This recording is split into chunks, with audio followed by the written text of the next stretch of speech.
नमो नमः मौर्य नमामि देवी नर्मदे। और फिर स्वागत है आपका व्याकरण वाणी परिवार में। और आज एमपी वर्ग 2 संस्कृत में चैप्टर रखा गया है नर्मदा। जो नर्मदा चैप्टर है वो केवल 10 मिनट का चैप्टर है, इससे ज्यादा नहीं है। आपको खंड खंड बनाकर विभागों में विभक्त करके पढ़ाया जा रहा है, इससे आपको सिर्फ 5 से 10 मिनट में पूरा चैप्टर तैयार हो जाए। चलिए शुरू करते हैं। नर्मदा, नमामि देवी नर्मदे हर। आपने खूब सुना होगा, पूरे मध्य प्रदेश की जीवनदायिनी, पूरे मध्य प्रदेश की जीवनदायिनी कौन? नर्मदा। क्यों? क्योंकि यह नदी जो है सबसे लंबी नदी है। इसके जल से अनेकों बांध बने हैं, कृषि योग्य भूमि को सींचा जा रहा है, यहाँ जो वन है उनको सींचा जा रहा है, लोगों के लिए यह रोजगार का साधन है, इसीलिए जीवनदायिनी है। तो पहला शुरू करते हैं, कैसा? उद्गम कहां से? तो नर्मदा कहां से निकली? अमरकंटक से। पहला प्रश्न, नर्मदा का जन्म कहां से हुआ? उद्गम कहां से हुआ? तो अमरकंटक से। अमरकंटक कौन से जिले में है? तो जिला है अनूपपुर। कौन से जिले में है? अनूपपुर में। नर्मदा कौन से जिले में? अनूपपुर जिले में। नर्मदा का उद्गम स्थान क्या है? अमरकंटक। अमरकंटक का जिला कौन सा? अनूपपुर। चलिए, नर्मदा का दूसरा नाम रेवा। गाना रेवा भजो माई ओ माई मैया, रेवा भजो रे मैया, ये गाना सुना होगा आपने। तो नर्मदा का दूसरा नाम रेवा। नर्मदा का तीसरा नाम मेकल सुता। ये हम वो पढ़ रहे हैं जो हमारे चैप्टर में है, जो वर्ग 2 में आने वाला है। तो पहला उद्गम कहां से? अमरकंटक से। जिला कौन सा? अनूपपुर। पर पहले नर्मदा, नाम रेवा। आप दूसरा नाम मेकल सुता। मेकल सुता कौन है? मेकल पर्वत है, उनकी बेटी का नाम है सुता। सुता मतलब बेटी। तो मेकल की जो बेटी है, जो सुता है, वो कौन है? नर्मदा। 5 प्रश्न हो गए। छठवें में चलिए, मध्य प्रदेश की जीवनदायिनी है। क्यों? पहला, बहुत लंबी नदी है। दूसरा, जल से परिपूर्ण है। तीसरा, पाप से दूर करती है, पुण्य को वृद्धि करती है। चौथा, कितने लोग हैं आपने देखा होगा नर्मदा किनारे जो प्रसादी वितरण का काम करते हैं, प्रसाद बेचते हैं, नर्मदा किनारे खेती करते हैं, लाखों लोगों को ये जीवन देती है। कितने बांध बने हैं, अभी इसके बाद आने वाला है। इसी में नर्मदा में कितने बांध, वो उसके बाद कितने वन, कितनी अधिक मात्रा में सिंचित भूमि किससे सिंची जा रही है? नर्मदा से। इसीलिए जीवनदायिनी है, लाखों लोगों को जीवन दे रही है। तो नर्मदा नदी मध्य प्रदेश की जीवनदायिनी है। कहां की? मध्य प्रदेश की जीवनदायिनी नदी कौन? नर्मदा। नाम मेकल सुता, नाम रेवा। कहां से उद्गम? अमरकंटक। जिला कौन सा? अनूपपुर। ये सतपुड़ा जो जंगल है, कौन सा? सतपुड़ा पर्वत जंगल। ये नर्मदा की कौन सी दिशा में है? उत्तर में, पूरब में, पश्चिम में, उत्तर में, दक्षिण में। तो ये दक्षिण में है। ठीक है, पूरब, पश्चिम, उत्तर, दक्षिण। किसमें है? दक्षिण में। तो सतपुड़ा पर्वत, ठीक है, नर्मदा नदी की कौन सी दिशा में है? तो दक्षिण दिशा में। चलिए आगे, जो नर्मदा नदी है इसका भव्य वर्णन किया गया है, बहुत अच्छा चित्रण किया गया है, बहुत अच्छा लिखा गया है। लिखने वाला कौन? कालिदास। बुक का नाम कौन? मेघदूत। तो मेघदूत में नर्मदा का वर्णन किया गया है। पेपर में पूछा जा सकता है कि नर्मदा नदी में किस ग्रंथ का वर्णन है और किस ग्रंथ में नर्मदा नदी का वर्णन है। तो नर्मदा नदी का वर्णन किसमें है? किसने लिखा है? तो नर्मदा का वर्णन किसमें है? मेघदूत में। मेघदूत जो है उसमें नर्मदा का भव्य वर्णन किया गया है। लिखने वाले कौन है? कालिदास। अब इसके बाद हम चलते हैं नर्मदा नदी के बांध। नर्मदा में कितने बांध बंधे हैं? ये है वो बांध जो नर्मदा नदी में बांधे गए हैं। अभी आपने पढ़ लिया उद्गम, नाम, जीवनदायिनी क्यों कहा जाता है। अब नर्मदा नदी में कितने बांध बंधे हैं? तो पहले नंबर पे आप चलिए, बांध का नाम है बरगी बांध, जो जबलपुर में बंधा है। कौन सा बांध? बरगी बांध, जिससे लाखों एकड़ की भूमि को सींचा जा रहा है। इंदिरा सागर बांध, इंदिरा सागर, इंदिरा नाम याद हो तो इंदिरा गांधी याद कर लो। इंदिरा सागर बांध, बरगी बांध और सरदार सरोवर बांध, ये बांध किस में बांधे गए हैं? नर्मदा नदी में। नर्मदा नदी में पूछा जा सकता है कि नर्मदा नदी में कितने बांध, तो अपन ने बता दिया बरगी बांध, इंदिरा सागर और सरदार सरोवर बांध। पूछ लिया सरदार सरोवर बांध कौन सी नदी में है? नर्मदा नदी में है, गंगा नदी में है, यमुना नदी में है, तो मैं बताना पड़ेगा कि ये कहां पर है? नर्मदा नदी में। ये है बांध, बरगी बांध, इंदिरा सागर बांध और सरदार सरोवर बांध। ठीक है, ये हो गए नर्मदा नदी के बांध। नर्मदा उद्गम स्थल हो गया, नर्मदा जिला हो गया, नर्मदा जीवनदायिनी है ये हो गया। नर्मदा नदी में जो बांध बंधे हैं, बरगी बांध, ठीक है, सरदार सरोवर बांध, इंदिरा सागर बांध, वो हो गया। अब शुरू करना है और लास्ट तक जाना है लाइन से, कोई प्रश्न नहीं छूटने वाला। चलिए शुरू करते हैं। अमरकंटक का उद्गम कहां से है? उद्गम मतलब अमरकंटक निकली कहां से है? तो अमरकंटक से। ठीक है, कहां से निकली है? अमरकंटक से। कहां से निकली है? अमरकंटक से। अमरकंटक कहां पर है? जिला कौन सा है? अनूपपुर।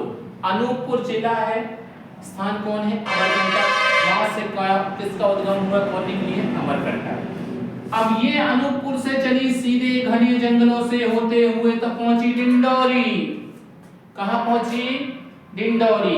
अच्छे समझ लेना, पूरे लाइन से चलना है, कभी कुछ नहीं छूटने वाला। कहां से उद्गम हुआ? अनूपपुर से। वहां से चली घने जंगलों से होते हुए कहां पहुंची? डिंडोरी। डिंडोरी से फिर घने जंगलों से होते चली तो कहां चली? ऊंचे नीचे मार्ग से होते हुए महाराजपुर मंडला।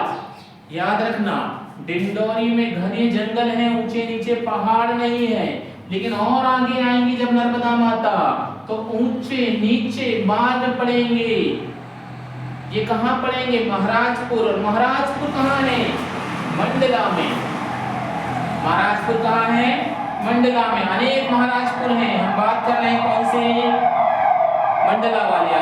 ठीक है, महाराजपुर की। फिर से अमरकंटक से उद्गम हुआ, अनूपपुर जिले से निकला, डिंडोरी पहुंचा, घने जंगल से होते नर्मदा मैया कहां पहुंच गई? डिंडोरी। फिर वहां से ऊंचे नीचे पहाड़ से होते कहां पहुंच गई? मंडला महाराजपुर। मंडला महाराजपुर से सीधी चली तो संगमरमर की चट्टानों से टकराने लगी। संगमरमर की सुंदर सुंदर चट्टानों से टकराने लगी, और ये सुंदर सुंदर चट्टानें संगमरमर की हैं जबलपुर जिले में। किसमें? जबलपुर। जहां पर है संगमरमर की चट्टानें? भेड़ाघाट जलप्रपात। भेड़ाघाट जलप्रपात। तो आप ये समझ लीजिए हमसे कि भेड़ा क्या कहलाता है। तो भेड़ा का अर्थ होता है नुकीले पत्थर। क्या होता है? नुकीले पत्थर। तो जहां पर संगमरमर के नुकीले पत्थर हैं, जहां पर संगमरमर के नुकीले पत्थर हैं, वो क्या कहलाएगा? भेड़ाघाट। अमरकंटक से चले अनूपपुर, अनूपपुर से माता चली घने जंगल से डिंडोरी, वहां से ऊंचे नीचे पत्थरों से होते हुए मंडला, मंडला से आते हुए नर्मदा मैया पहुंची जबलपुर। जबलपुर में संगमरमर के पत्थरों से टकराती हुई एक जलप्रपात बनाती है, जिसे कहते हैं भेड़ाघाट। भेड़ा का अर्थ होता है नुकीले पत्थर, घाट वह होता है जहां रुकते हैं। तो वह घाट जो नुकीले पत्थरों से बना है वो क्या है? भेड़ाघाट। इसे कहते हैं जलप्रपात। ये भी प्रश्न बन सकता है कि सबसे ज्यादा दर्शनार्थी कहाँ पर आते हैं, तो वो भेड़ा घाट आते हैं जबलपुर में जलप्रपात देखने के लिए। ठीक है, चलिए भाई आगे चले, भेड़ा घाट पहुंच गए जबलपुर। जबलपुर से थोड़ा और आगे चले तो एक और घाट बना है, ब्रह्मांड घाट। ठीक है, ब्रह्मांड घाट बना है। यहाँ क्या होता है भाई, यहाँ पर जब कोई व्यक्ति शांत हो जाता है तो उसकी अर्थी को, राख को विसर्जित किया जाता है। कौन से कांड में, कौन से घाट में, ब्रह्मांड घाट में। याद रखना, भेड़ा घाट हो गया, भेड़ा घाट के और आगे गए, कौन सा घाट हो गया, ब्रह्मांड घाट हो गया। याद रखना जबलपुर में कम से कम 10 घाट हैं, लेकिन हमारी बुक में जो चैप्टर उसमें केवल 2 घाट का वर्णन है। ठीक है, नहीं तो अभी तो जबलपुर चलोगे तो जहेरी घाट भी है, ग्वारी घाट भी है, तिलवारा घाट भी है। ठीक है, ऐसे घाट बढ़ते जाएंगे। तो बुक में केवल 2 दिए हैं, कौन सा, भेड़ा घाट और ब्रह्मांड घाट। अब जबलपुर हो गया, अब जबलपुर से आगे चलते हैं। तो जैसे ही आगे गए तो नर्मदापुरम पड़ा, जिसे पहले होशंगाबाद कहा जाता था, अब उसका नाम बदल के क्या हो गया, नर्मदापुरम। क्या हो गया है, नर्मदापुरम। नर्मदापुरम में सेठानी घाट है। ठीक है, यहाँ सेठानी जी स्नान करने आती थी, तो उनके नाम से सेठानी घाट बना है। कहा जाता है कि यहाँ बहुत शांति है, जल बिल्कुल धीरे धीरे बहता है। जहाँ भेड़ा घाट में जलप्रपात है, जल ऊपर से गिरता है, धुएं की तरह उड़ता है। ठीक है, इसको धुआंधार भी कहा जाता है। भेड़ा घाट को क्या कहा जाता है, धुआंधार, क्योंकि पानी जब नीचे गिरता है तो धुएं की तरह ऊपर उठता है। वहीं उसका उल्टा है, नर्मदापुरम सेठानी घाट शांत है, पहाड़ियां नहीं है वहां पर। नर्मदापुरम घंटानाद अहर्निशम, नर्मदापुरम सेठानी घाट पर घंटा अहर्निशम बजता है, दिन रात सुबह शाम 24 घंटे बजता है। इसका मतलब ये है कि यहाँ पर अनेक धार्मिक स्थल बने हुए हैं, जिसके दर्शन के लिए 24 घंटे लोग आते हैं, अहर्निशम आते हैं, लगातार आते हैं। लगातार आएंगे तो घंटानाद तो होगा, ये पक्का है। ठीक है, तो घंटानाद कहाँ पर हो रहा है, सेठानी घाट पर, नर्मदापुरम में। याद रखिए, पूछ सकता है पेपर में, अहर्निशम घंटानाद कुत्र भवति, अहर्निशम घंटानाद हमेशा कहाँ होता है, तो सेठानी घाट में। भेड़ा घाट कहाँ है, जबलपुर में। ऊंचे नीचे पत्थर कहाँ है, महाराजपुर मंडला में। घने जंगल कहाँ है, इंदौरी में। नर्मदा कौन से जिले में है, अनूपपुर में। कहाँ से निकली है, अमरकंटक से। अब हम कहाँ तक पहुंच गए अभी, सेठानी घाट। चलिए और आगे चलते हैं। तेज धारा ओंकारेश्वर, सबकी अलग अलग विशेषता है। अब यहाँ तेज धारा हो गई है, धारा तेज क्यों हो गई है, जब ऐसी जमीन रहती है, ऐसा स्थान रहेगा तो निश्चित है पानी बहुत तेजी से बहेगा। क्या करेगा, बहुत तेजी से बहेगा। तो ओंकारेश्वर की ओर चल दिए हैं। ओंकारेश्वर में क्या है, धार बहुत तेज है। कहां से पहुंचे हैं, नर्मदापुरम सेठानी घाट के आगे बढ़े हैं, नर्मदापुरम पहुंच गए हैं, वहां से और आगे गए हैं तो ओंकारेश्वर पहुंच गए हैं। ओंकारेश्वर से और आगे चलो तो अम्बलेश्वर ज्योतिर्लिंग बना है। क्या बना है, अम्बलेश्वर। ठीक है, अम्बलेश्वर, अम्बलेश्वर क्या बना है, ज्योतिर्लिंग बना है। ये बढ़ते चलिए, अभी और भी आगे चलना है। निश्चित है ये चैप्टर आज पूरा हो जाएगा, इसमें कुछ पढ़ने नहीं बचेगा। अम्बलेश्वर से आगे चले, अम्बलेश्वर ज्योतिर्लिंग। अम्बलेश्वर से आगे चले, कहाँ आ गए, कौन मिले, शंकराचार्य। कौन मिले, शंकराचार्य। याद रखिए, अमरकंटक से चले, कहाँ पहुंचे, अनूपपुर जिला। अनूपपुर जिले से चले, कहाँ पहुंचे, डिंडौरी। डिंडौरी से चली मां नर्मदा, कहाँ पहुंची, मंडला। मंडला से चली मां नर्मदा, कहाँ पहुंची, जबलपुर। जबलपुर से चली तो कहाँ पहुंची, होशंगाबाद। होशंगाबाद से कहाँ पहुंची, कमलेश्वरम। ठीक है, अमलेश्वर ज्योतिर्लिंग के पास। अब अमलेश्वर ज्योतिर्लिंग जो बना हुआ है, वहां पर है शंकराचार्य। शंकराचार्य के गुरु का नाम है, शंकराचार्य महाराज के जो गुरु हैं, ठीक है, गुरु का नाम है गोविंद पादाचार्य। गोविंद पाद आचार्य, याद रखिएगा, पूछ सकता है पेपर में। शंकराचार्य जो महाराज हैं, उनके गुरु कौन है? तो गोविंद पाद आचार्य उनके गुरु हैं। ये पवित्र स्थान है, ये पूरा एक साथ है, ये एक ही स्थान की बात हो रही है। अमलेश्वर ज्योतिर्लिंग जहां पर है वहीं शंकराचार्य जी थे, वहीं उनके गुरु गोविंद पादाचार्य जी थे। ये पवित्र स्थान माना जाता है। ठीक है, अच्छे से समझ लीजिएगा। आगे चलते हैं। नर्मदा मैया और आगे बढ़ी तो ठीक है, मंडल मिश्रा द्वारा मंडलेश्वर नगर बनाया गया। भाई ने अपने ही नाम का नगर बना दिया। ठीक है, क्या अपने नाम का क्या बना दिया? नगर। मंडल मिश्र द्वारा क्या बनाया गया? मंडलेश्वर नगर। आगे चलते हैं, नर्मदा मैया आगे बढ़ते जा रही है। ठीक है, मंडलेश्वर नगर से महारानी अहिल्या द्वारा सेवित महिष्मती नगर बनाया गया। आप पूछ सकता है अहिल्याबाई द्वारा पोषित शहर कौन सा है? तो महिष्मती नगर है। महिष्मती नगर किसके द्वारा सेवित है? किसके द्वारा रक्षा की गई है? किसके द्वारा बनाया गया है? तो अहिल्या के द्वारा। ठीक है, ये मंडलेश्वर नगर से महारानी है। ठीक है, यहाँ क्या लिखा है? मंडल मिश्र द्वारा क्या बना है? मंडलेश्वर नगर। फिर उसके बाद उसकी रक्षा कौन कर रहा है? तो अहिल्या द्वारा महिष्मती नगर की रक्षा की जा रही है। ठीक है, और आगे चलिए। खल घाट पर आगे बढ़ते चलिए, नर्मदा मैया भी बढ़ती जा रही है, हम भी बढ़ते जाएंगे। खल घाट पर शूल पाणेश्वर मंदिर है गुजरात में। भैया अपन नर्मदा के अंतिम पड़ाव की ओर पहुंच चुके हैं, क्योंकि अब गुजरात में प्रवेश कर रहे हैं। किसमें? गुजरात में। न दिन में न रात में हम कहाँ चले गए? गुजरात में। न दिन में न रात में हम कहाँ चले गए? गुजरात में। ऐसे नर्मदा मैया न दिन में न रात में सब देख के कहाँ चली गई? गुजरात में। याद करने के लिए, अन्यथा मत लीजिए। खल घाट है कहाँ पर? शूलपाणेश्वर कहाँ पर?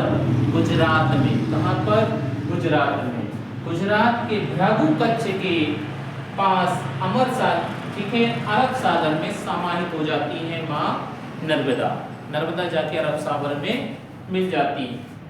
प्रश्न क्या बनेगा? गुजरात के कौन से शहर के पास नर्मदा मैया समाहित हो जाती है? तो भृगु। कौन से सागर में समाहित होती है? तो अरब सागर में। गुजरात में कौन सा ज्योतिर्लिंग बना है? कौन सा प्रसिद्ध मंदिर बना है? तो शूल पाणेश्वर मंदिर बना है। ठीक है, कहां पर बना है? तो खल घाट में बना है। गुजरात के खल घाट में बना है शूल पाणेश्वर मंदिर। ठीक है, पूछ ले मंडलेश्वर नगर की स्थापना किसने की? तो मंडल जी ने की। शंकराचार्य जी के गुरु कौन है? तो गोविंद पाद आचार्य हैं। पूछ ले कहाँ थे? तो अमलेश्वर ज्योतिर्लिंग के पवित्र स्थान पर थे। ये चल रही है नर्मदा चैप्टर की तैयारी, लगभग पूरी की ओर जा रहा है। सिर्फ 5 प्रश्न बचे हैं, इनको और सुन लीजिए। जीवन में कभी आप नहीं भूलेंगे नर्मदा मैया कहाँ से निकली और कहाँ जाके मिली।